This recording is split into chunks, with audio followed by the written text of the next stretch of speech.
Hoje a gente vai mergulhar em algumas ideias bem interessantes, tiradas de trechos do livro A Arte de Influenciar Pessoas, do Simon Hill. Oi, sim, o material foca bastante em comunicação, né? E como isso se conecta com influenciar pessoas, aprender. Exato.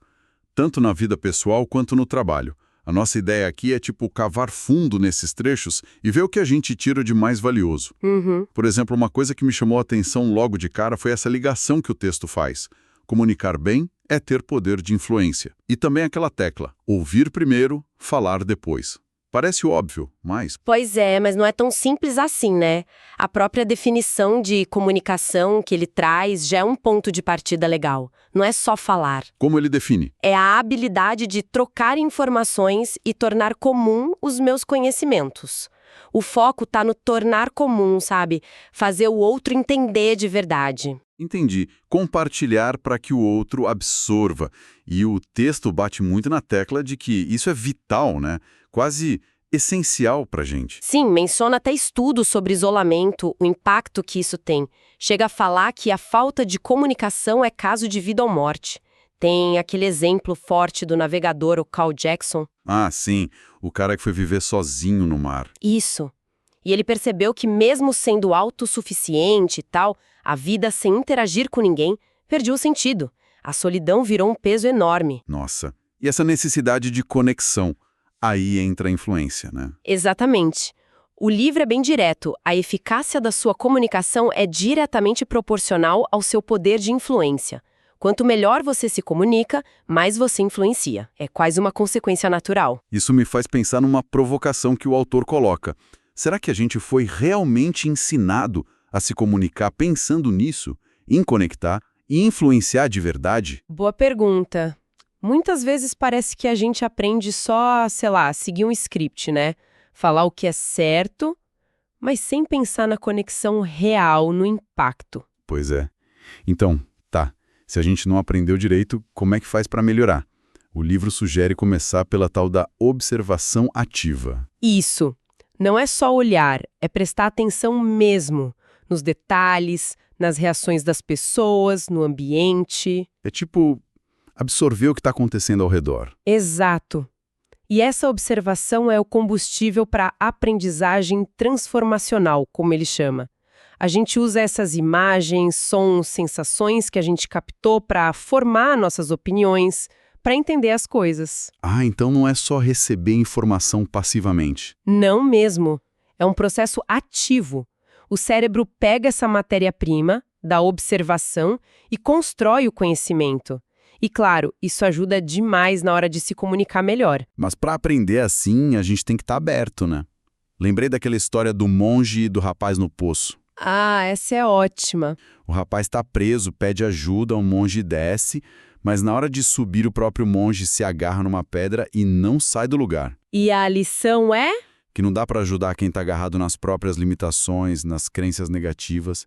Tem que soltar as pedras, como diz o texto, para poder aprender e mudar. Perfeito!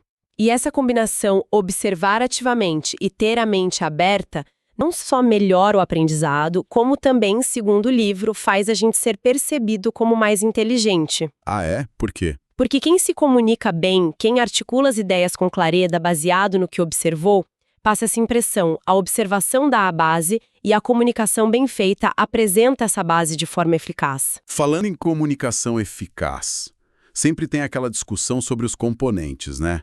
O livro cita o Mehrabian. Palavra 7%, tom de voz 38%, corpo 55%. Sim, esses números são famosos. Mas o próprio livro alerta, e é super importante, o contexto muda tudo. A importância de cada um, palavra, tom, corpo, varia demais. Então não é para levar os números ao pé da letra. Não! O crucial mesmo é a congruência. Tudo tem que estar alinhado. Se você diz uma coisa, mas seu tom e seu corpo dizem outra, a comunicação falha. A mensagem fica confusa. Faz sentido. A mensagem tem que ser uma só, vinda de todos os canais. Exato. O texto até menciona aquele estudo do Masaru Emoto com a água, sabe? Sobre o impacto das palavras.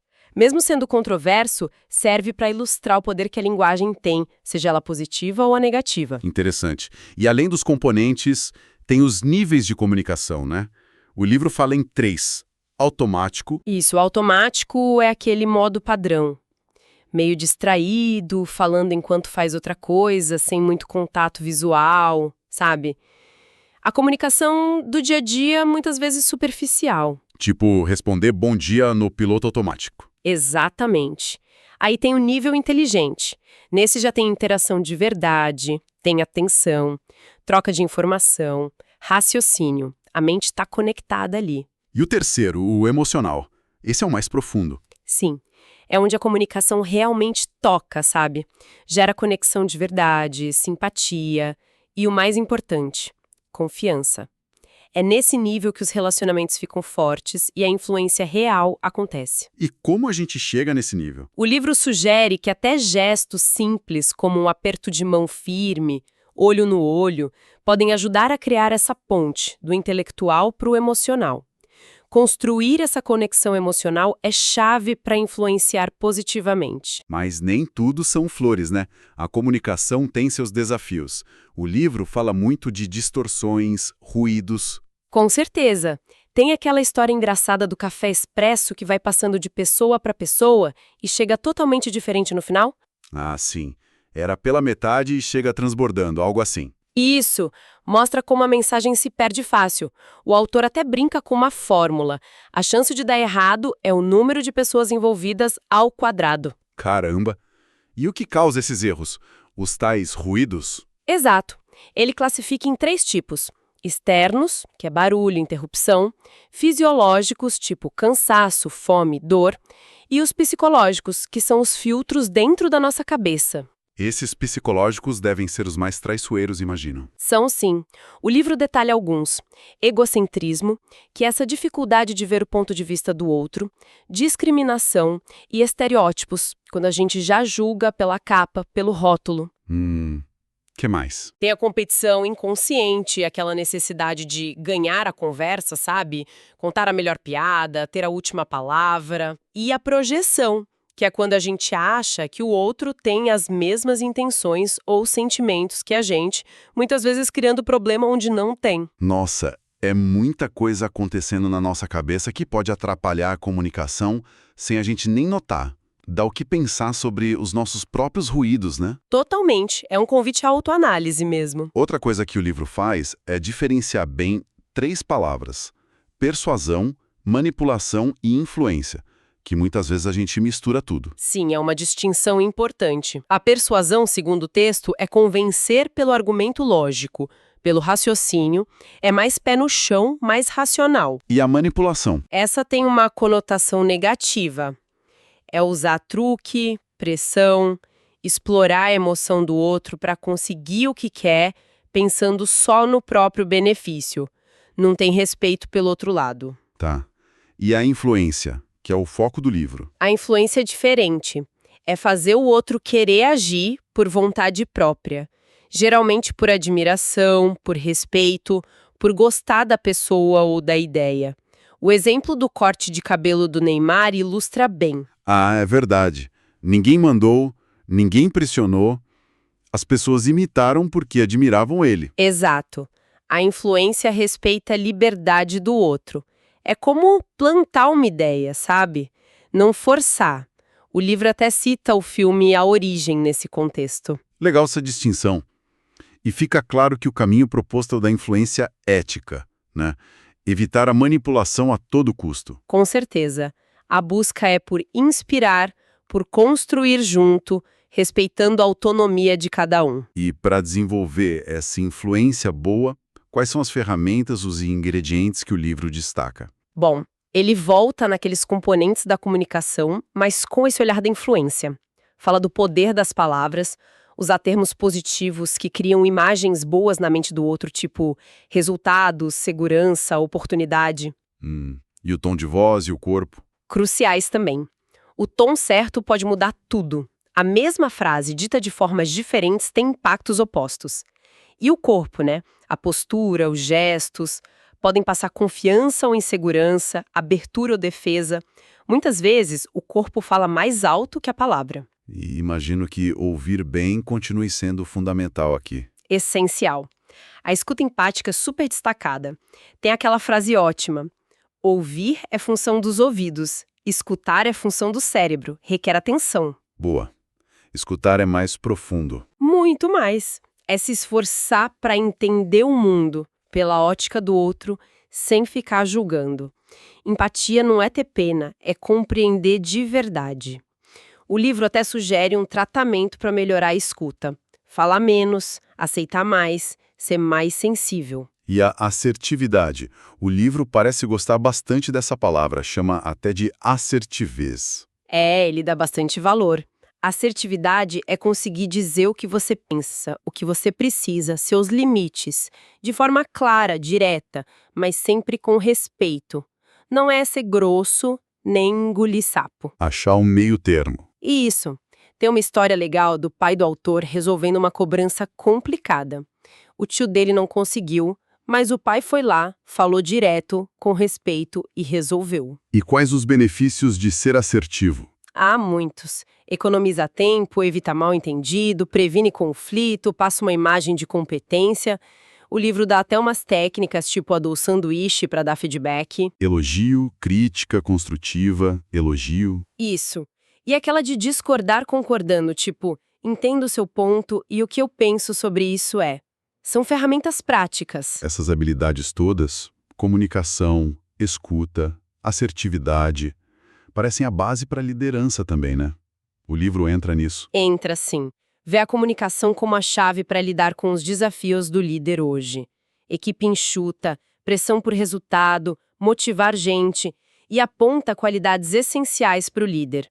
Habilidade, que é saber fazer, visão, saber para onde está indo e honestidade, a integridade. E como o líder faz para inspirar a ação na equipe?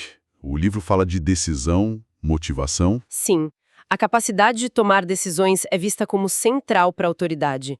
E a gente decide muito baseado em buscar prazer ou evitar dor. Um ponto bem interessante é a automotivação pelo diálogo interno. A conversa que a gente tem com a gente mesmo. Exatamente. Tem a metáfora da águia criada com galinhas, que só descobre que pode voar quando alguém a faz olhar para dentro e acreditar. Melhorar esse papo interno é crucial. O livro sugere até um exercício de escrever todo dia para identificar e mudar pensamentos negativos. E para motivar os outros, a equipe. A dica é ir além do medo ou da recompensa pura e simples. O que funciona mais, segundo o texto, é comunicar bem a visão, deixar os padrões claros, criar um clima legal, dar feedback direto e, claro, liderar pelo exemplo. O networking também entra como ferramenta importante para o líder. Networking. Construir rede de contatos. Isso. Baseado em se conhecer, conhecer os outros e saber abordar, entendendo que as pessoas têm estilos diferentes de se comunicar. E para construir equipes fortes, relacionamentos bons no trabalho. Alguma dica específica? Uma bem legal é focar no que as pessoas têm de bom, não ficar caçando defeito. Cito até o Emerson. Todo homem que encontro é superior a mim em alguma coisa. Fazer o outro se sentir importante e valorizado. A janela de Johari aparece como uma ferramenta para feedback, para aumentar o autoconhecimento na equipe. Interessante. E alerta para não cair na armadilha da conformidade, né? Tipo o experimento de Asch. Exato. O medo de ser diferente pode levar a gente a negar o óbvio. O antídoto seria cultivar a busca pela excelência, o aprendizado constante, não se acomodar na mediocridade. O livro também conecta muito comunicação com venda, certo? Totalmente. A lógica é a mesma. Vendas são sobre construir confiança. Tem uma frase ótima. As pessoas precisam gostar de você primeiro antes de gostar da sua proposta. O lado emocional pega muito. E como se faz isso? Como agregar valor? O livro fala de usar princípios como escassez, o que é raro parece mais valioso, e contraste, comparar com algo pior para destacar o seu produto. E diferenciar bem valor, que é percepção, de preço, que é só o número. Entendi. E técnicas de abordagem em vendas, menciona alguma? Várias. O princípio da reciprocidade, a gente tende a retribuir gentileza. A simplicidade, ser claro, direto ao ponto. Construir rapport, aquela sintonia, espelhando sutilmente a linguagem do outro. Espelhar. Tipo imitar a pessoa. De forma sutil, sim. Postura, ritmo da fala, ajuda a criar conexão. E usar a linguagem que o cliente prefere.